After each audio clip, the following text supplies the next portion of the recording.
Thank you. Good afternoon, everyone. On behalf of Compass Group Canada, I'd like to begin by expressing our sincere gratitude for the opportunity to take part in the National Health Leadership Conference as a gold sponsor. My name is Rich Hardy. I'm the Senior Director of Business Development for Compass Group Canada. With over 45 years of experience in Canada, we are the leading food and support services company in the country. Through the power of Compass, we serve over 21,000 clients and employ over 23,000 great people in 5 different sectors across our country. Our associates impact the lives of millions of people across Canada each year by serving delicious, nutritious meals and by providing cleaning and maintenance services in a variety of key markets, including healthcare, education, business and industry, sports and leisure, defense, offshore, and remote sites. Compass Group is proud to be a gold sponsor for today's session, Partnering for Impact, Strengthening Pandemic Preparedness in Long-Term Care. At this time, it is my great pleasure to introduce our moderator for this session, Rick Glazer. Rick is the Scientific Director for the Canadian Institutes of Health Research, and he'll be our moderator for this afternoon's session. Now I'd like to hand over to Rick. Thank you. Thanks. Thanks very much, Rich. Hello, and thank you all for taking the time to join us today for what we hope will be an engaging conversation about partnering for health system impact. As Rich has said, my name is Rick Glazer. I'm the Scientific Director of the Institute of Health Services and Policy Research at the Canadian Institutes of Health Research, which I'll refer to from here on as CIHR. I would like to start by acknowledging and expressing gratitude today for being able to live, work, and play on the traditional territory of many nations. I'm based here in Toronto, so the nations include the Mississaugas of the Credit, the Anishinaabe, the Chippewa, the Haudenosaunee. I would also like to acknowledge the traditional and unceded territory of First Nations, Inuit, and Métis from coast to coast to coast. If we could have the next slide, please. We actually have a poll. So we're making this as interactive as we possibly can. So we're launching a poll for the audience, all of you, to participate in, which you should see coming up on your screen in a moment. The intention here is to broaden and render more fulsome our approach to acknowledging, there we go, there's the poll, to acknowledging land and considering the land we are all on. So on your screen, I know I see, and I hope you see, the list of watersheds across our country and the invitation to select which one you find yourself on today. So from northwest going eastward, we have the Arctic watershed, the Pacific, Prairie, Northern Shield, St. Lawrence and Atlantic watersheds, as well as the option to select if you're joining from outside of all of these regions.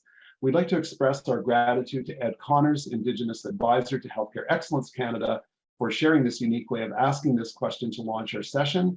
Ed shared with us that doing so can help people to shift their thinking from the artificial boundaries that were established as a result of colonization to more biologically natural borders. This framing encourages us to reflect on the natural watershed boundaries we had prior to the establishment of political ones. It reminds us that we're a global community and strengthens our relationships with Earth and with the Earth and with each other. So hopefully you've had a chance now to choose the one that you're in, and hopefully you've been able to recognize which way the water flows from where you're based. So it would be great to have the results come up when we get a chance. So let's just see where everyone is from, and you can see lots of representation from across Canada. Okay, so thank you for our participation. We have more participation coming up shortly, and also thanks again to Ed for his gracious permission to use that poll to open our session. As we jump into today's conversation, please take a moment to introduce yourself in the chat. We will appreciate knowing who's joining us. So just if you can introduce yourself in the chat box, that'd be great. It's my great pleasure to be joined today by both Jane Rylett and Jennifer Zellmer, and I'll hand it over to each of them to introduce themselves. So first, Jane, over to you. Thanks very much, Rick. I'm Jane Rylett. I'm the Scientific Director of the CIHR Institute of Aging. I'm also a scientist in the Translational Neuroscience Research Group at the Robarts Research Institute at the University of Western Ontario. It's an absolute pleasure for me to be able to be with you here today. I'm really looking forward to the discussion that we're going to have after our presentation. Wonderful. Thank you, Jane. Jennifer, next to you. Thanks so much, Rick. Hi, I'm Jennifer Zellmer. I'm the CEO of Healthcare Excellence Canada, joining today from traditional unceded Algonquin territory.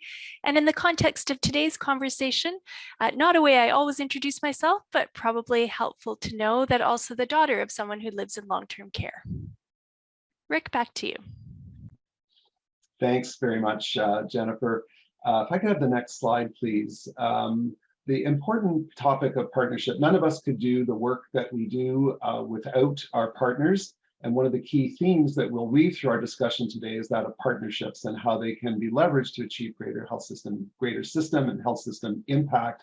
Specifically, we like to share with you our story of partnering for impact and building coalitions for change across Healthcare Excellence Canada, the New Brunswick Health Research Foundation, Michael Smith Health Research BC, Saskatchewan Health Research Foundation, the Center for Aging and Brain Health Innovation, 7 of the institutes, 2 of which are represented by Jane and myself, but 5 more institutes within CIHR, 91 long-term care and retirement homes, and 22 research teams composed of over 300 team members across Canada. Collectively, we came together to develop and implement a rapid research response initiative that sought to improve long-term care and retirement home pandemic preparedness and mitigate the effects of future outbreaks. And I'll add that this was near the beginning of the COVID pandemic, when the devastation in long-term care was just beginning to be apparent. And that's at the time that work was already taking place at Healthcare Excellence Canada, and we were very fortunate to find each other and to figure out how to work together. If I could have the next slide, please. So our learning objectives are here for our time together today, are to share our experience developing the strategic partnership and to situate it within the context of COVID-19, of course, as well as around our shared goal of advancing learning health systems. And I will go into that term in just a moment to dive into some of the details of our partnership model and how we aim to leverage this innovation to support system change. And finally, to share how the LEADS domains can be applied to the success of our work. So we want this to be an interactive session. So at any point, please feel free to pose a question through the Q&A function. We'd like to emphasize that questions should be posted in the Q&A board only. You're welcome to chat in the chat, but we'd like questions to identify yourselves, but we'd like questions to go into the Q&A board, which will allow upvoting. So if you see a question that you'd like to ask, or you'd like to give us a chance to answer and to engage you in, please upvote that question, and that'll help us focus our attention for the discussion period. General comments, of course, can still go in the chat box. So we've got another poll coming up now. So if I could have the next slide.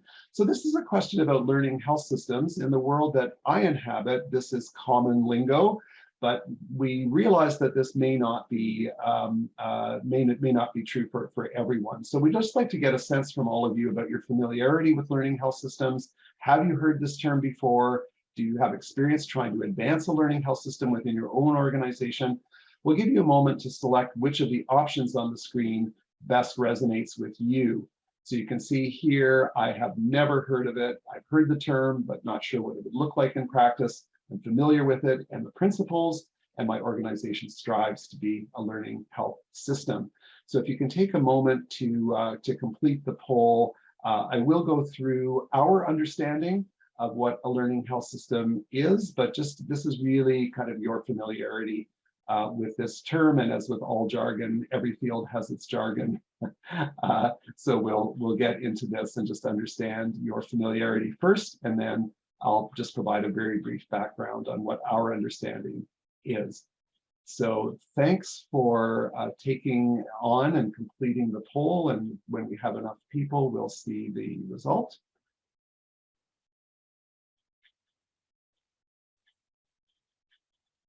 There we go. So we've got actually, again, a good distribution of people, mainly who've heard the term, but are not so sure what it would look like, others familiar with the principles, and others striving and a few not having heard of it. So, which is we suspected that we should do some level setting. So just for a bit of context, and I think we can, I think we can have the next slide. There we go. So just for a bit of context setting, the CHR, Healthcare Excellence Canada, and our partners are committed to advancing learning health systems. It's therefore important in our partnership that this be a key goal or lens that was applied to our work. This is a new term. Learning health systems is a concept that was developed quite a while ago, 2007, by the Institute of Medicine, which is now the National Academies of Medicine. That speak in the US, that speaks to the systems where science, informatics, incentives, and culture are aligned for continuous improvement and innovation. It aims to embed best practices seamlessly within the delivery process while new knowledge is captured as a byproduct of delivery. So in other words, it's an evidence-informed decision-making and the continuous use of new knowledge and data to inform system improvement. Throughout the COVID-19 pandemic, rapid research has been essential for understanding the impact of the pandemic and informing the health system's response. The success of rapid research depends in part on ensuring the infrastructure is in place to mobilize evidence, evaluate the effects of policies and interventions, and inform real-time learning. Of course, we know this is infrastructure we didn't always have in place in Canada, like other kinds of infrastructure we didn't have in place when the pandemic hit. In many places we had some, but in many places we did not. So to meet system needs, our program married implementation science with a rapid research response. Jennifer will go into this in more detail, but in total, we funded 22 implementation science teams to support the implementation of promising practice interventions in long-term care homes. Their goal was to evaluate and generate evidence on which interventions and approaches are most effective, in which contexts, and why. So you can see the complexity lens that we're using to this question as well. Our hope is that findings across research teams will be able to inform decision-making within long-term care homes and retirement homes, inspire, spread, and scale, and ultimately strengthen future pandemic preparedness and system response efforts to protect residents and prevent future harm.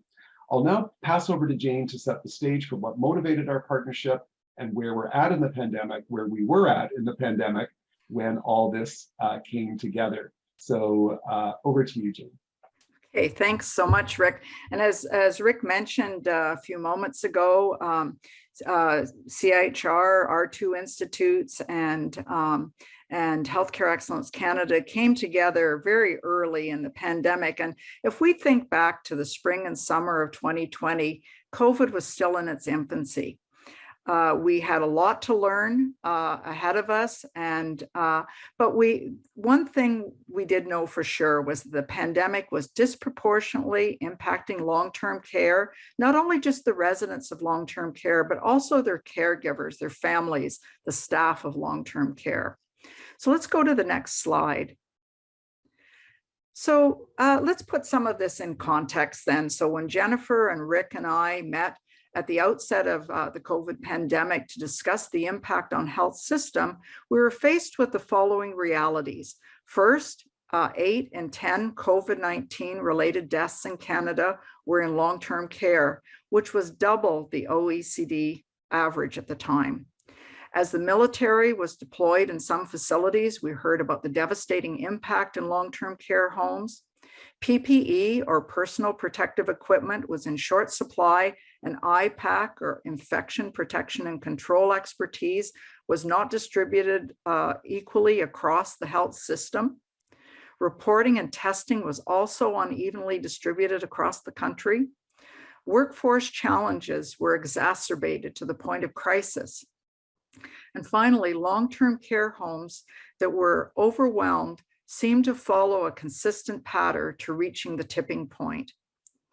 In those early days, the senior leadership teams at both CIHR and Healthcare Excellence Canada were engaged in discussions about the challenges we were seeing, our shared commitment to addressing the challenges, and what we could do to make a difference.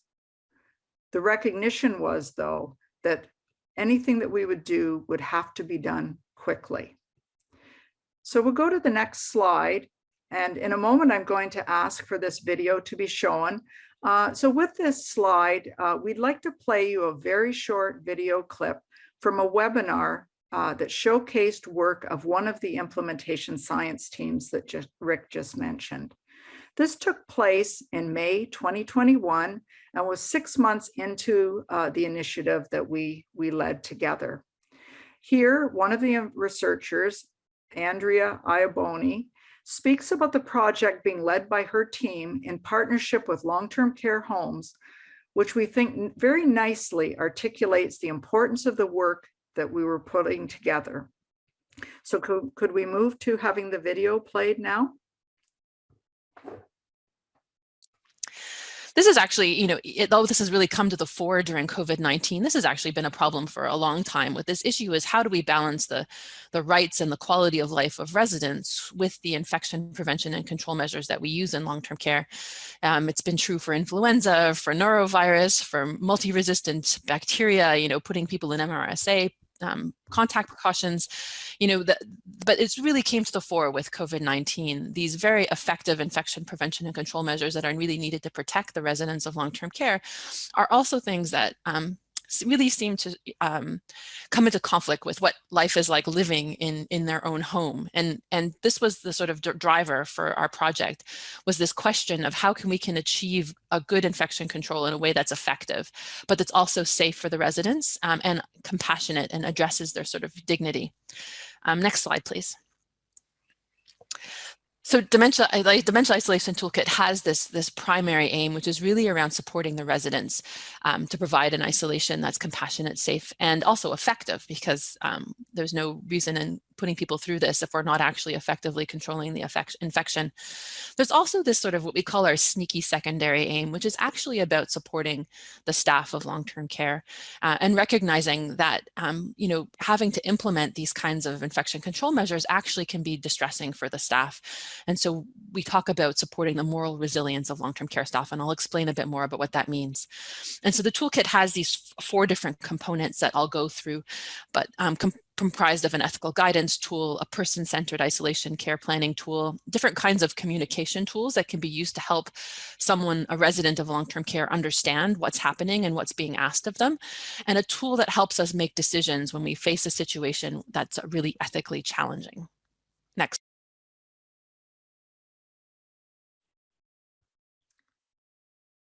Okay, thanks very much for showing that video. So now we're going to turn to Jennifer. Thanks so much, Jane. And I think that video illustrates, one of the important examples of the kinds of work that was being done across, as well as the context. And that context is so important because there's no question that this was not business as usual for anyone, for homes, for residents, for families, for CIHR, for ourselves at Healthcare Excellence Canada. And in fact, early in the pandemic, in that very first couple of weeks and months, we were hearing from long-term care facilities across the country, both those who'd been affected in that first wave and those who hadn't, but were wanting to prepare should they be affected later on. And wanting to learn from each other. And so we had a process across the country to really get that collective wisdom of the crowds. What do we need to focus on? Where are the opportunities? And that's what led us to these 6 areas that you see on the slide. Being able to prepare for a potential outbreak in your facility. So thinking through policies and procedures, the IPAC type processes that Jane mentioned. Exercises in prevention, so trying to avoid outbreaks coming into a home, making sure that we were conscious of planning both for COVID care and for non-COVID care, because most residents had multiple care needs. You heard the example in terms of presence of family and understanding what that means and supporting safe entry of family members during the pandemic, as well as the absolutely essential understanding of people in the workforce and the challenges that they were facing and how to support individuals working in long-term care and retirement homes, as well as what happens when you do have an outbreak. Who do you call? Who's your first call to? How do you support the surge capacity that you may need? So those 6 promising practices were the basis of an initiative we launched called Long-Term Care Plus, Acting on Pandemic Learning Together, that launched originally with 40 homes, a combination of supporting some seed funding. So each home would complete a self-assessment on these 6 categories, identify what they wanted to focus on, receive some seed funding, peer-to-peer support, coaching, and other virtual learning opportunities. And that was the base program. And then if we move on to the next slide, as we were developing that program, we had conversations with Rick and with Jane because we wanted to live being a learning health system. As much as we say that that's important, we wanted to live that importance as well. And evidence matters so much in uncertain times. So it was an opportunity to begin those conversations about how could we bring together the quality improvement work in Long-Term Care Plus with implementation science. And thinking about implementation science in this context, what does that mean? As the scientific study of the methods and strategies to implement evidence-informed interventions, or slightly more informally, what works best for whom, in what circumstances, and why do things succeed or fail, so that we could learn from our collective experience as we went forward. And you see on this slide a number of different components of that initiative that were an attempt to sort of weave together what we know about what works in terms of both gaining new knowledge and also employing it. If we move on to the next slide. There we go. You heard some of these numbers from Rick. That led us to build a community that has come together between homes, between scientists, between folks who are in a variety of other supporting roles. And each of the teams focused on one or more of the promising practices with a set of methods that would help to answer those questions about what works best for whom and what circumstances. And then these teams were also connected to our broader network of now more than 1,500 long-term care and retirement homes who are participating in the overall Long-Term Care Plus initiative. So if we move on to the next slide. So that's really at the end of the day, why we were able to come together. The burning platform, there was no question, was the urgency of the pandemic to work together in more impactful ways. But it was also a way of bringing together complementary expertise. So each group bringing its unique value, recognizing reciprocal relationships. And as many of you know who have been invested in the LEADS framework, that's so important in LEADS. So, at Healthcare Excellence Canada, for instance, we were able to bring our connections with the network of homes across the country, with the work that we were doing in quality improvement, with the experience in quality improvement and rapid implementation. CIHR was able to bring to the table their expertise and experience as a research funder, their connections to government and research communities, as well as to other provincial research funders across the country that you saw Rick showing in terms of the network and relationships. And homes were able to bring their individual lived experience, their expertise, their commitment to keeping residents, families, caregivers, and staff safe, as resident and family partners were able to join in as well. So it was that network and combination that made all the difference. And Jane, I think you're going to talk a little bit more about that, so I'll turn it over to you. Thanks, Jennifer. I'm going to move on to part 2 of partnerships. So to date, our operational team at the staff level and strategy team, which includes leadership, have together held over 100 meetings. And that doesn't even count the thousands of emails and impromptu calls that have come in. We've received, analyzed, and synthesized 66 reports from the implementation science teams and delivered more than a dozen events for the research teams to share and learn. As we wrap up this initiative, we're turning our attention to end of grant knowledge mobilization activities and how we can best disseminate the learnings that we have received so far. So let's go to the next slide. And we're still on partnerships, part 3 of partnerships. So although this partnership has been a rapid response to the pandemic, we came together right at the beginning of the pandemic and tried to assess what was needed and the best way to approach this and approach it from a research perspective. We've been incredibly aware of how important it is to achieve a broader system impact beyond just the immediate work that we've been doing related to the pandemic and long-term care and retirement homes. Some of the outcomes we have been focusing on include building long-term care system capacity to rapidly improve care, strengthening and building a community of passionate individuals committed to improving long-term care across the country, and creating a structure for achieving shared goals around research, knowledge translation, and other objectives. So for us, we see this work as a starting point for future cross-organizational partnerships between researchers and healthcare organizations to improve the quality and safety of care. Let's go to the next slide. So our group speaks often about what we have termed the secret sauce that has made this partnership so impactful.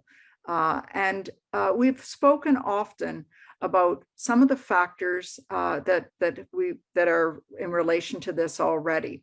So let's now dive down into how this work can be applied to the LEADS domains. Achieving results was important to all of us and to our partners. To ensure we had impact, we knew we needed to have a clear direction, strategic alignment, and importantly, we needed to take action and take action quickly at the beginning of the pandemic. We also knew that we wanted to be able to see the impact through assessment and evaluation mechanisms.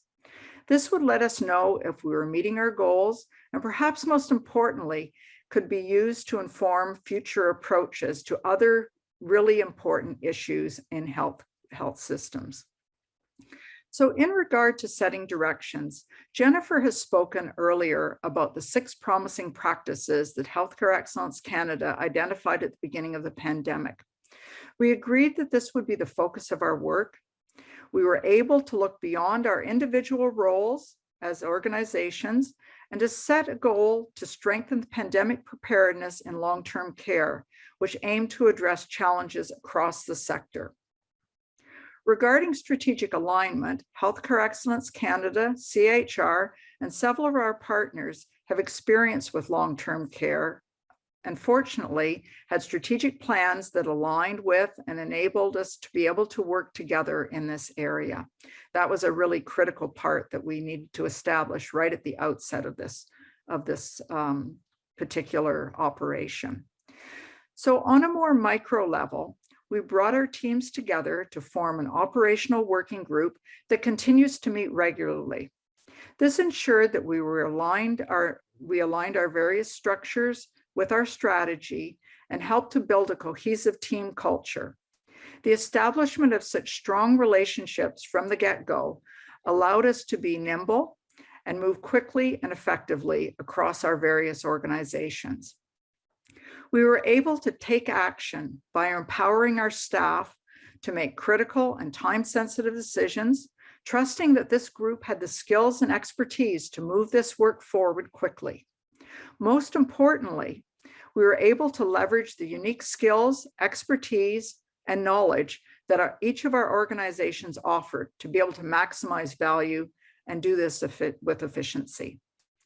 Lastly, there are many ways in which we've been monitoring our programs and the progress, which speaks to the final domain of assessment and evaluation. As we are now in the final stages of this work, one of the strongest outcomes we've seen reported in the building of research capacity in long-term care and the facilitation of interdisciplinary collaboration between academia and the long-term care sector. Reporting has often demonstrated that the program has indeed supported the implementation of evidence-informed interventions in long-term care. With that being said, however, we did want to highlight and acknowledge the real-time learnings that we've received from our teams regarding the challenges surrounding conducting research during this pandemic and in that context.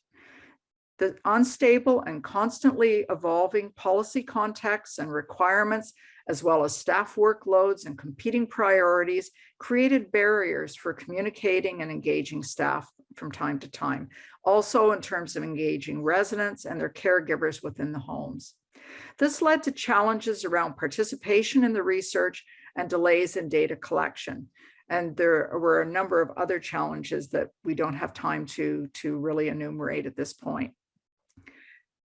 These are important considerations for the learning health systems perspective, as it reiterates the need for the culture, infrastructure, and supports to be in place that will allow organizations to continuously study, learn, and improve, particularly and perhaps most importantly, in times of uncertainty as we've experienced during the COVID pandemic. I'm going to turn back to Jennifer now. Thanks so much, Jane. So Jane mentioned the secret sauce, and we actually wanted to evaluate the partnership, so evaluate the process as well as the outcomes. And so we used a tool called the Wilder Collaboration Factors Inventory to review a series of dimensions of partnership and where did we have strengths and where were there gaps and areas to improve. And you see on the slide here some of the areas where the inventory showed that as a group, we'd achieved some momentum and we'd achieved some success in moving forward. Whether that was, and gosh, this first one during the pandemic, it has had to be the watchword, hasn't it? Adaptability and flexibility, particularly given the waves of the pandemic and the differential impacts at different times in different parts of the country as well. We also saw the importance of skilled leadership at homes, in the research community, across the partnership members, and really recentering ourselves on the goals that we were here for, making sure that we shared a stake in the process and the outcomes and a common understanding that was based on mutual respect and trust. And I think one of the secrets to the secret sauce was actually that we had established some of those relationships in advance even of this initiative. And that allowed us to move quickly with some common understanding and trust moving forward towards what we absolutely shared. And we had that agreement early on in terms of the star that we were steering by. And Jane mentioned all of the times that we've been connecting. They've been many and diverse, and that's been important as well. So this has been a whistle-stop tour through some of our experiences through this initiative, but we want to make sure to bring others into this conversation and also broaden to think about how this might be applicable in your context and other contexts. So if we move on to the next slide, a first opportunity to do that, if you pop into the chat, so if everyone can do this together, we'll get the wisdom of the crowd, and think about a partnership for you that was really meaningful, that had a really effective process. And one factor, we'll start with one, that you found to be the secret sauce in developing that partnership and coalition. And I'd invite you to type it into the chat, but not press enter just yet. Different people work at different speeds in terms of thinking through these problems. And so we know that if we give everyone an opportunity to answer this question and pause, then we can get everybody's perspective all at once, and we'll get a diversity of points of view. So if you pop into the chat and give your answer to this question, what's one factor that was really important to you? What would you say is the secret sauce in developing a meaningful partnership or coalition that you've been involved in? And if I was even better at this, now would be the point at which I would burst into song to provide background music. I'm not going to do that. You will all be happy to know. But I will do a little bit of a countdown. Perfect. So Vinny, you started us off. So everybody go, press enter so that we can get everybody's perspectives in on this. And I'm already seeing common threads in terms of that importance of transparency, that which goes with the open communication, the core of respect, which also goes with people listening to you and having that sense of communication. And I love, Molly, the focus on outcome, not ego. Absolutely, parking the ego at the door and really having those shared goals in mind. Esha, totally agree with you. Respect includes respect for different viewpoints. We're not all the same, and we certainly saw this in this partnership, bringing together very different perspectives, coming with a variety of different hats on, but finding a way to work together at the same time. So thank you for everybody who contributed on that front. And I really think those common threads we'll see in the rest of our conversation too, because we want to open it up. Maybe we can take the slides down now. We want to open it up to just a more informal conversation, continuing to build on some of these themes as part of the panel. And we'll offer everyone the opportunity as well. If you have thoughts or questions, please pop them into the Q&A. That's why we differentiated between the Q&A and the chat, so that we can make sure as questions come in that we have an opportunity to weave them into our conversation. But to start things off, because I could honestly talk to Rick and Jane for the next century. They might not want that, but I could. But I'll start off with a question of my own. And Rick and Jane, I'm wondering if you can reflect on the fact that, we know good partnerships don't happen by accident. It's purposeful. And yet in the context of the pandemic, it had to happen so quickly. So I'm wondering if you can reflect on what you saw as a result of that dilemma, in a sense, that creative tension between the purposeful need and the urgency as well. Rick, you look like you're ready to start us off. Sure, I'll jump in just about a little bit of what happened at the beginning, and another ingredient that people may want to consider for how these things happen, which is that we knew each other. So we had Jane and I, of course, sit around the same tables frequently. Hardly a few days go by when we're not in touch with each other. But Jennifer, you had also had a very close relationship with the health services and policy research community, with CIHR. You played a number of roles as a journal editor, as a member of an institute advisory board, as a leader of an organization that then merged with another organization to form Healthcare Excellence Canada. And we had been having conversations about how we might work together when this absolute disaster hit. So Jane and I and other scientific directors were reeling, and across CHR, we were reeling at what had happened. We're trying to figure out what to do. Did we need evidence syntheses? Did we need did we need research teams? What kind of research did we need? A colleague of ours from the Institute of Gender and Health, who's also a geriatrician, pointed out to us there was a large evidence base that existed, and the key ingredient now was implementation. And by the way, Healthcare Excellence Canada is doing some work in this area. They've got a really great program that they're starting up, and maybe you should give Jennifer a call. So I started off my message saying, hi, Jennifer, I have this really crazy idea. And this was reflecting conversations that Jane and I and others had been having, and that we've been informed by our colleague. And you had a really wonderful and immediate response about, yes, let's talk about this, because maybe there are things we could do. We were constrained at CHR at the time to generate new programs and new funding. We could actually put together the funds, but not adjudicate them and not manage the competition because of so much else going on. And so our organizations came together with different strengths, different perspectives, and actually different programs that ended up being led and run by Healthcare Excellence Canada with CIHR funding and support. So the way the partnership came together was faster than these things have ever happened. The competition happened more quickly than anything we could have possibly imagined prior. And so there were pre-existing personal relationships. There was an absolute crisis where we all felt the imperative to do something. And there were already the 6 promising practices and already quite a bit of really important work to pull people together that laid the groundwork for this to happen. So it didn't appear rapidly out of nowhere. There have been lots and lots of activity and previous relationships to build on.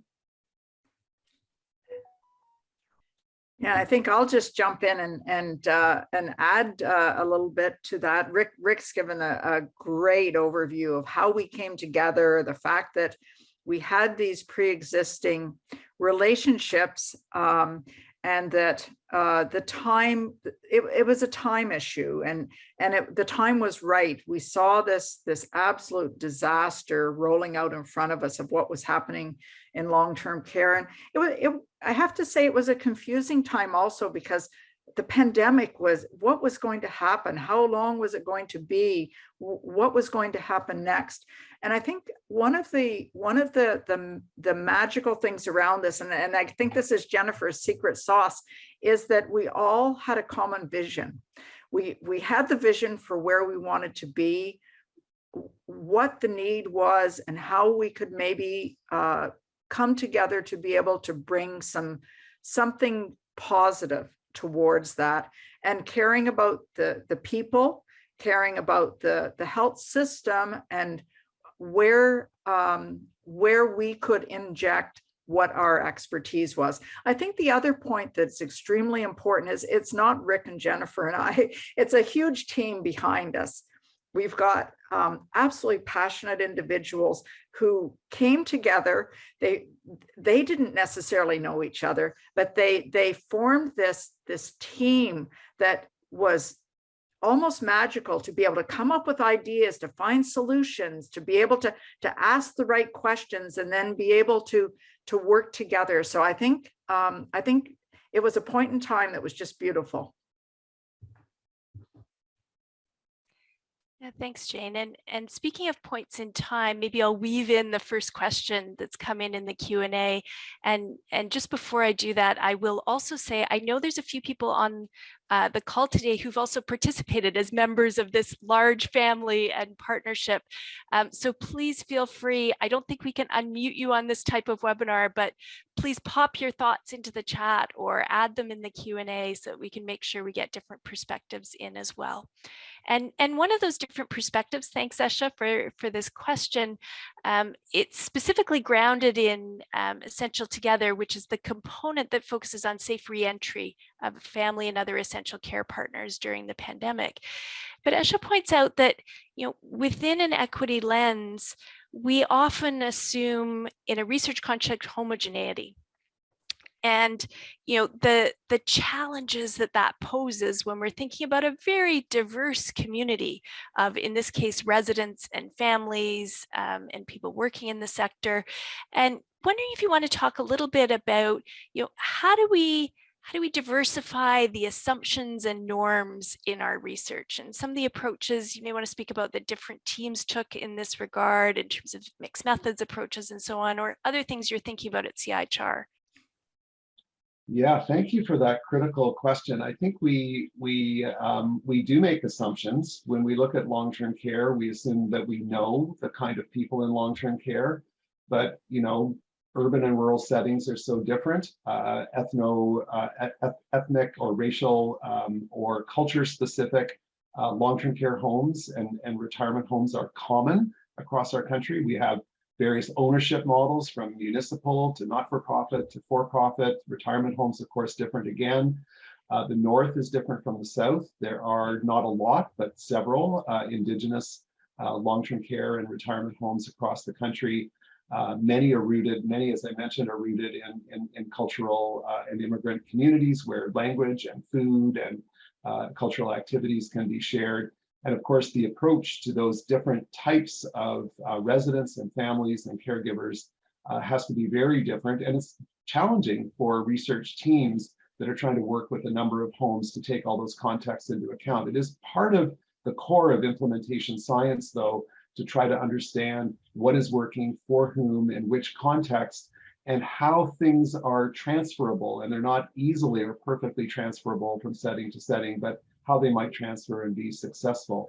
So I'm really acknowledging the question and the challenge of the question. I don't have a lot of answers as to how that has been addressed so far. I know our organizations are making strides in collecting appropriate data about who our researchers are, what research is being done, making sure that equity, diversity, and inclusion are core principles in what we do throughout all of our research funding. And it's a journey that we're very much still on, and lots of work to do in that regard. Yeah, and I think I would just add that we need to know a lot more about the spectrum of individuals that are in long-term care, and that, as Rick mentioned, that can vary, whether it's a rural versus an urban community, whether there are different ethnocentric components that need to be considered. whether it's Indigenous or non-Indigenous. So many aspects that relate to the population that one finds in long-term care, but then looking and stratifying by needs and understanding many individuals in long-term care have some level of cognitive impairment or perhaps dementia. And so what are the specific needs and how can programs be diversified and delivered in a way that truly meets the needs of individuals? And particularly if there are individuals who don't have family and don't have connections with the communities to ensure that those individuals have their needs met and have a social component that ensures a very high quality of life and the best life possible. So I think a number of these points need more research. Certainly, if we come back to implementation science and evaluative sciences, we need to understand the programs that are being delivered, how those programs can be evolved and changed to be able to meet the needs of residents across the spectrum and the heterogeneity of the residents that are present in long-term care. Thanks, Jane, and thanks, Rick. Maybe we can move on to another question that's really forward-looking. So how do you think this work will impact future pandemic planning and any key takeaways? And I certainly have answers to this question, but I'm sure you guys do too. Do you want to start us off again, Rick? It's a great question. And what we hope doesn't happen is what happened with SARS back in the early 2000s, where we learned a lot of lessons. We had major reports telling us about the 30 things that we needed to do, and not a single one of them was implemented. So we're hope that we're not and never in that situation following the COVID-19 pandemic, especially the devastation that we've seen in long-term care. I think we've laid the groundwork, and the synergy between long-term care plus and the implementation science teams is part of that, where the broader reach is beyond the 22 teams and the actual homes that they were in and spreads right across.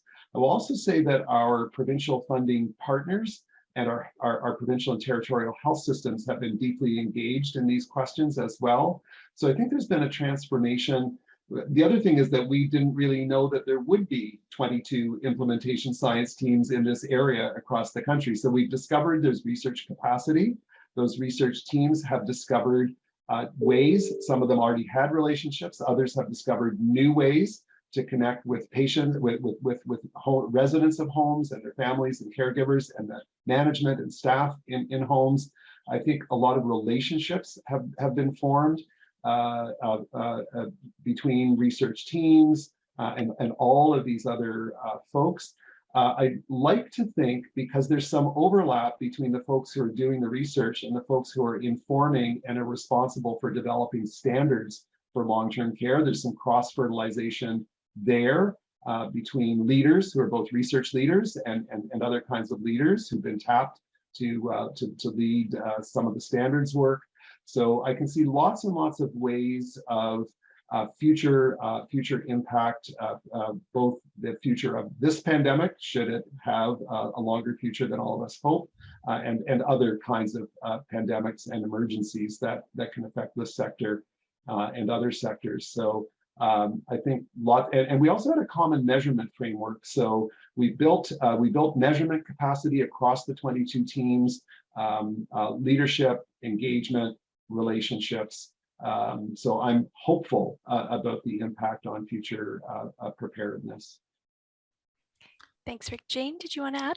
Yeah, I think Rick has really covered the key points. I really think that one of the great things from this is the capacity building that has taken place. The number of researchers that have come forward and formed teams, and the ability to do evaluative work under very difficult circumstances. So finding ways to be able to do that work and to be able to translate that into a meaningful outcome. And I think that will bode well for not necessarily moving with a pandemic, because of course we hope that there's not a similar situation, and we hope that we do move through this pandemic more quickly. But I think other questions that could be raised, not just in long-term care, but other aspects of the health system.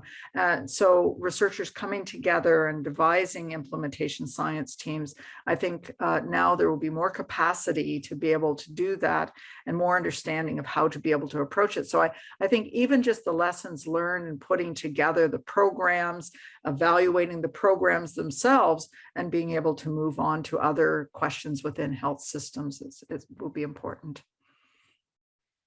So I'll double down and endorse what you both said, maybe just to add a couple of things. I think there's also potential for opportunities at multiple levels. So we asked participating homes about their experiences, and more than 8 in 10 said that their awareness of pandemic preparedness had grown, their ability to respond had also grown. So there's opportunities at the home level, and more than half said they'd already made changes to their local policy standards or guidelines as a result. Then there's the opportunities at our collective level. How much have we learned about how quickly, when you need to, you can actually stand up an opportunity that is all teach, all learn, that brings together this opportunity with the research community to really gain some of those deeper insights as well going forward.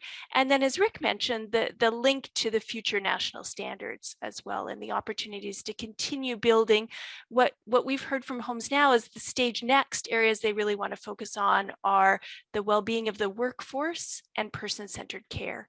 And those two things, of course, being intimately tied together. So lots of opportunities. And to circle back to where Rick started us out, also the challenge, a challenge that we all need to own, of making sure that we do take these learnings forward and we do benefit from that as we go. So there's another question here, and Rick, this one's probably to you because it was the slide that you presented in terms of the focus on learning health systems and showing, how those connections take place. Oh, you're on mute, Rick. Let me unmute. There you go. It's an excellent question because we've got residents of the nursing homes, we've got their family members, and we have their caregivers. And this is one of those impact by design kind of features, because although we didn't highlight it in this, we were really highlighting more our partnership and how the whole initiative was run and managed. On the ground, when we were doing the design work, we required that there be a resident or a family member or a caregiver on the team, as well as a representative of each of the homes, so that the end users of the information were not just sort of advisory or on the side or might be consulted, but actually were deeply embedded in the teams. They really needed each of the teams to pair up with more than one home. So they needed to have places where they were working and had relationships with folks there. It was key for them to engage residents, families, and caregivers in the work that they did, as well as staff and management of the homes.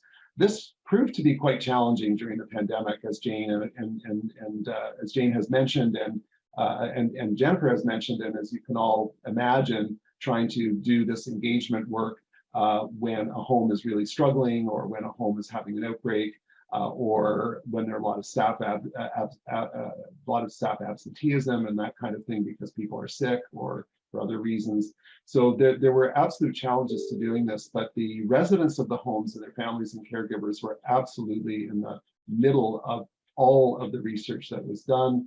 All of the promising practices touched directly, or some touched more on the homes and staff if we think of infection control. But the vast majority, the one, kind of the visitation policies and family and caregiver involvement, I think was the one that our teams took on most frequently, and was the one that was very top of mind during the pandemic, and that we saw the hugely deleterious effects of excluding families and caregivers from homes during outbreaks of course, on what was thought to be very solid grounds to reduce transmission, but also without a realization that these folks were among the most important, if not the most important caregivers for their loved ones. So I would say that it was not reflected fully in what we presented, but that the residents of the homes and their families and caregivers were absolutely central, both to their research teams and to all of the processes and engagements that took place. Thanks, Rick. And I think that was something that, has been one of the learnings through this process as well, because as on the implementation science team side, residents and families were involved in setting the promising practices, in designing the Long-Term Care Plus initiative, linked in with each of the Long-Term Care Plus teams. And, this isn't a new insight, but we certainly saw differing levels of confidence and competence in that engagement. So much more work to do in continuing to grow engagement capable organizations that really have this in their DNA and as part of the muscle that we're building as well going forward. And I'm just looking at the time and conscious of the fact that the sands in our hourglass are ticking down quickly. And so I wonder if maybe, Rick, I should pass back to you for our closing comments, because while we could continue this conversation for a very long time, we're not supposed to. We're supposed to end on time. Thanks very much, Jennifer, and thank you, Jane, and thanks to all the participants and your great questions today. Just in closing, I want to thank you all for sharing your time and reflections with us in this virtual space. We recognize we're in a time of competing priorities, and for everyone and that you've chosen to join us for this hour, we really appreciate. We've shared with you how this unique strategic partnership came to be, bringing together implementation science and quality improvement in a cohesive program so that learnings could be shared quickly across the long-term care sector. So while we know that COVID-19 has had devastating impacts on long-term care, the pandemic created an urgency to think about how we as Pan-Canadian organizations, actually a federal funding agency and a Pan-Canadian organization, can work together in different ways to achieve greater system impact. So this was new work for us together, and bodes well for our future work together. We have a meeting tomorrow afternoon, and unlike probably many meetings, it's one that I always look forward to. I see it on my calendar. I smile and say, wow, this is really great that we're going to get a chance to meet and to talk together with our wonderful teams who've been working on the implementation. So the relationships that we've formed are really important. We're grateful to all of you that you could join us today to learn about our story. As we look to the future, we hope to see many more opportunities for cross-organizational partnerships as an effective way to achieve improved quality, safety, and outcomes of care.